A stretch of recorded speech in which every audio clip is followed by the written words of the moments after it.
So, simpleng tutorial lang doon sa basic function nung digital side ni Ace AC 2005 din. Kasi may mga features siya na siguro will make you will make you curious. Hindi curious yung parang baka malito kayo. Sige, unahin natin yung sa pagpili ng effects. So, pag nandito kasi effects knob, yung effects knob niya, no? Kasi baka magtaka kayo, pag namili kayo ng number ng DSP, bumabalik siya doon sa previous. Kasi, mga bossing, halimbawa nakaselect na kayo, halimbawa number 25 na select nyo, pipindutin nyo po. Yon. Ibig sabihin, i-confirm nyo yung selection nyo. Kasi yung button niya, merong switch. So, ganun nakasimple. Ingay. Then after that, so tapos na, yun lang naman problema sa effects Baka hindi nyo malaman pindutin. Minsan nangyari na sa akin yan nung bata pa ako pinipindut pala ito, mga ilang buwan ko bago na laman.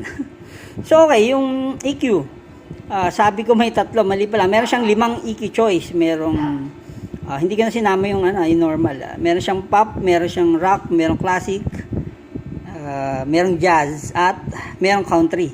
So ang selection niyan dun lang sa EQ. Okay, so dun tayo sa kabilang button agad. Yung nakalagay is remove. So yung remove vocal. Ganito yan mga bossing. Dali lang hanap tayo na may vocal. Yun yung tatanggal yung vocal effect niya. Kung nakapapansin nyo dun sa napapansin nyo sa mga mixer na maliliit, yung mga ayan, tatanggalin natin yung vocal niya. Yun lang, isang pindot lang yan. Yan, nawala, diba? Vocal remove on, hindi nyo na mabasa pero nakalagay vocal remove on. At lahat sa mga konserto, para siya naging video okay?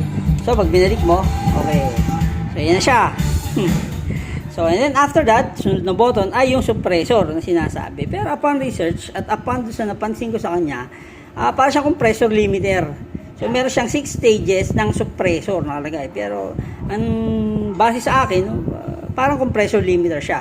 So 6 ang choices nyo doon. Okay mga bossing. So ganun lang kasimple, no? Tapos yung last button ay mic priority, on or off. Yun lang. Kung gagamitin yung mic nyo, on and off lang siya. Ganun lang kasimple. So basically, madali lang din. Nakalito lang dun minsan doon sa effects no, yung una ako, lipat lang ako ng lipat Yung pala, cool daw makabalik sa free views sa dati. So yun lang. And then, yun nga, pag nag-USB player ka pala rito, papunta nga USB. Ayan. So, pag nag-USB player ka, USB player, select mo pa yung iyong, kasi hindi siya automatic, mga bossing.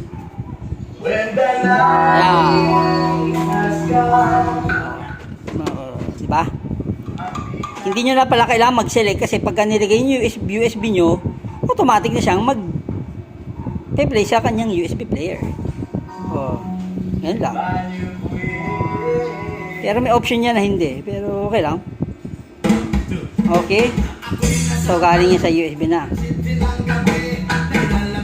So, well, sa sa pag-connect sa kanyang Bluetooth, napakasimple lang. So, search, yun yung selection nyo. Sa input ay mag-Bluetooth kayo, BT. And then, search nyo sa cellphone nyo yung Ace. Okay? Baby, pakicheck ako nung lumalabas. Hindi, wala tayo sa cellphone. So, basta check nyo kung Ace 2005 yan or ano ang lalabas na. Basta check nyo yung Bluetooth and then connect. So, yun lang. Simple.